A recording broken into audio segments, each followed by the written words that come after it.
Mateus capítulo 22. A ilustração do banquete de casamento. Jesus lhes falou novamente por parábolas, dizendo: O reino dos céus é como um rei que preparou um banquete de casamento para seu filho. Enviou seus servos aos que tinham sido convidados para o banquete, dizendo-lhes que viessem. Mas eles não quiseram vir. De novo enviou outros servos e disse: Digam aos que foram convidados que preparei meu banquete. Meus bois e meus novilhos gordos foram abatidos, e tudo está preparado. Venham para o banquete de casamento. Mas eles não lhes deram atenção e saíram, um para o seu campo, outro para os seus negócios. Os restantes, agarrando os servos, maltrataram-nos e os mataram. O rei ficou irado e, enviando o seu exército, destruiu aqueles assassinos e queimou a cidade deles. Então disse a seus servos: O banquete de casamento está pronto, mas os meus convidados não eram dignos. Vão às esquinas e convidem para o banquete todos os que vocês encontrarem. Então os servos saíram para as ruas e reuniram todas as pessoas que puderam encontrar, gente boa e gente má, e a sala do banquete de casamento ficou cheia de convidados. Mas, quando o rei entrou para ver os convidados, notou ali um homem que não estava usando veste nupcial. E lhe perguntou: Amigo, como você entrou aqui sem veste nupcial? O homem emudeceu.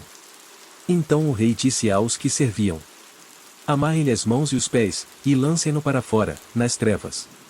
Ali haverá choro e ranger de dentes. Pois muitos são chamados, mas poucos são escolhidos. Pagar impostos a César?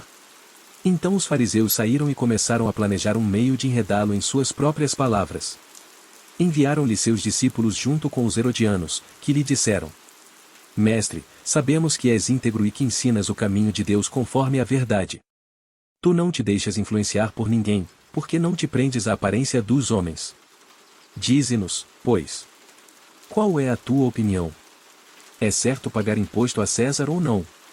Mas Jesus, percebendo a má intenção deles, perguntou: Hipócritas! Por que vocês estão me pondo à prova? Mostrem-me a moeda usada para pagar o imposto. Eles lhe mostraram um denário, e ele lhes perguntou: De quem é esta imagem e esta inscrição? De César, responderam eles. E ele lhes disse: Então, deem a César o que é de César e a Deus o que é de Deus. Ao ouvirem isso, eles ficaram admirados. E, deixando-o, retiraram-se. Casamento e a ressurreição. Naquele mesmo dia, os saduceus, que dizem que não há ressurreição, aproximaram-se dele com a seguinte questão: Mestre, Moisés disse que, se um homem morrer sem deixar filhos, seu irmão deverá casar-se com a viúva e dar-lhe descendência. Entre nós havia 7 irmãos. O primeiro casou-se e morreu. Como não teve filhos, deixou a mulher para seu irmão. A mesma coisa aconteceu com o segundo, com o terceiro, até o 7º. Finalmente, depois de todos, morreu a mulher. Pois bem, na ressurreição, de qual dos 7 ela será esposa, visto que todos foram casados com ela? Jesus respondeu: Vocês estão enganados porque não conhecem as Escrituras nem o poder de Deus. Na ressurreição, as pessoas não se casam nem são dadas em casamento. Mas são como os anjos no céu. E quanto à ressurreição dos mortos, vocês não leram o que Deus disse: Eu sou o Deus de Abraão, o Deus de Isaque e o Deus de Jacó? Ele não é Deus de mortos, mas de vivos.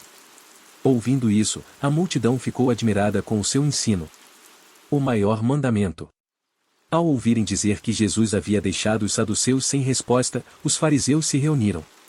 Um deles, perito na lei, o pôs à prova com esta pergunta: Mestre, qual é o maior mandamento da lei?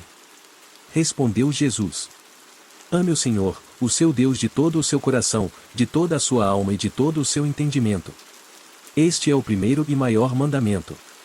E o segundo é semelhante a ele: Ame o seu próximo como a si mesmo. Destes 2 mandamentos dependem toda a lei e os profetas. O Messias é o filho de quem? Estando os fariseus reunidos, Jesus lhes perguntou: O que vocês pensam a respeito do Cristo? De quem ele é filho? É filho de Davi, responderam eles. Ele lhes disse: Então, como é que Davi, falando pelo Espírito, o chama ao Senhor? Pois ele afirma: O Senhor disse ao meu Senhor: Senta-te à minha direita, até que eu ponha os teus inimigos debaixo de teus pés. Se, pois, Davi o chama um Senhor, como pode ser ele seu filho? Ninguém conseguia responder-lhe uma palavra. E daquele dia em diante, ninguém jamais se atreveu a lhe fazer perguntas.